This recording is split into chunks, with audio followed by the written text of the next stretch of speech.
Good afternoon and welcome to another edition of Off the Cuff here at Oswego City Hall. This might be a shorter episode, but it definitely has been a busy month.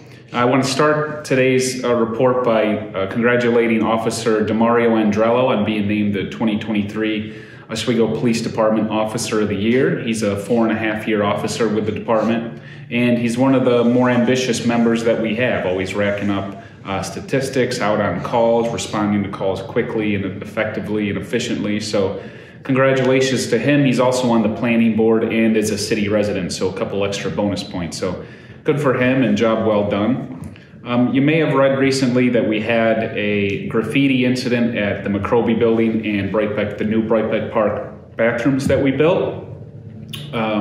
Also last year we did have some very minor amount of crime, some stolen fishing equipment off of some charter boats that lease a slip at the marina. So the existing Brightbeck Park and Wrights Landing is already under video surveillance, but it records 24/7. We want to step that up a little bit. So we contracted with a company called Securitas, and what they'll do is introduce remote guarding. What remote guarding mean are these cameras first are of better quality, take much more clear pictures with more coverage, but they're remote guarded. So when they're always recording, but when they detect motion, they continue recording, but somebody in an office begins watching in real time. And if they see some activity that shouldn't be happening, they alert local police in real time. So we'll be able to respond to these incidents proactively and catch people in the act when they're causing trouble down there versus relying on going back through the camera footage and having to track down the person reactively. So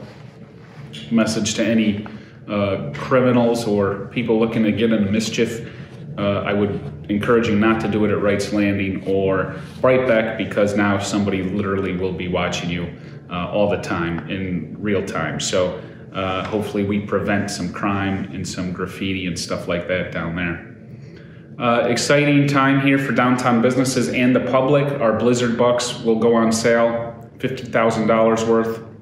This is where you spend $25 in cash and you get $50 back in Bizzard Bucks to be used at participating local businesses. I can tell you the list is on my Facebook, mayorbillybarlow.com, of all the businesses participating, and it's easier to try to identify who isn't on the list versus who is. Virtually every local business is listed and participating in the program. So it's grown each and every year. You get $50 in Bizzard Bucks. It's basically $25 in free cash to be used at almost every small business that you can imagine here in Oswego. They go on sale on Thursday from 5 o'clock to 8 o'clock at the City of Oswego Visitors Center, located right here on West 1st Street, across the street from City Hall. I can warn you to get there early. With my office being across the street, I kind of see how the flow goes, and I can tell you probably by 4:15 there will be a line up the block, around the block, because it's popular. So you want to get there early, and hopefully the weather cooperates. Speaking of weather, hopefully we get some cooperation on Saturday for the St. Patrick's Day Parade at 1 o'clock. It starts over on East 1st Street, heads down State Route 104 across the bridge and turns right on West 2nd Street. The judging stand is across from Dufour's and it ends at Gibby's.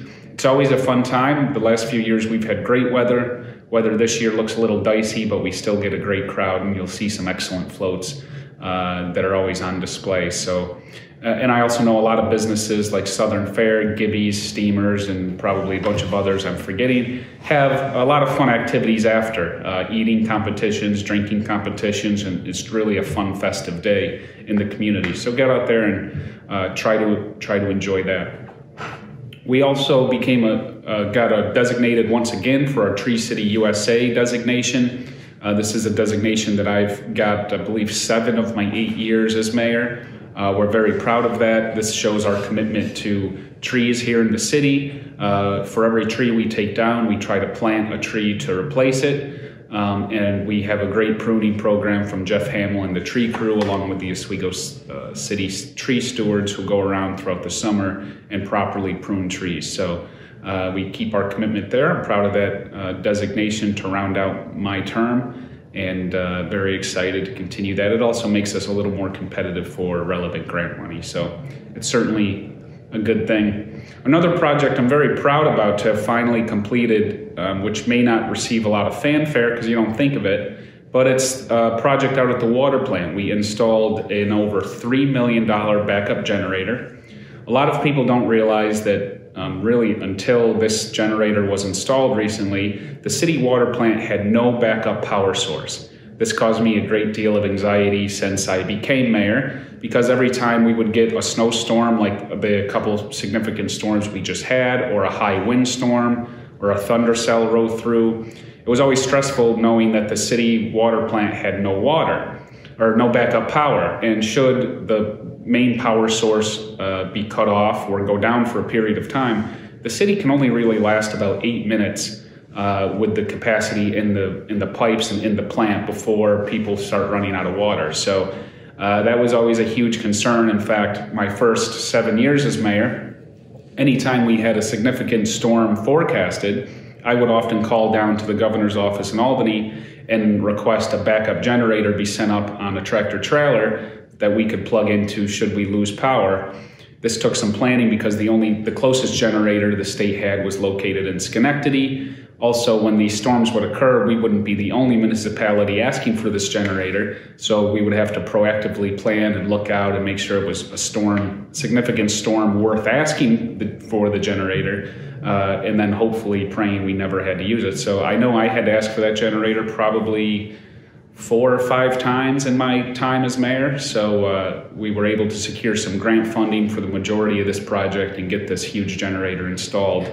Luckily, unfortunately, just before I'm leaving office, so I won't be able to have the peace of mind that I was hoping for some 7 years ago, but still, it's good to deliver this for the plant and the city crew and ultimately the residents of this community so they can have reliable water regardless of the weather conditions. And then finally, probably the most exciting bullet point of today's episode is the new playground that we got approved for Rotary Park. Rotary Park is on East 1st Street across from the Oswego Tea Company, if you're familiar with that. As you come in, it's on the left-hand side by Barlow.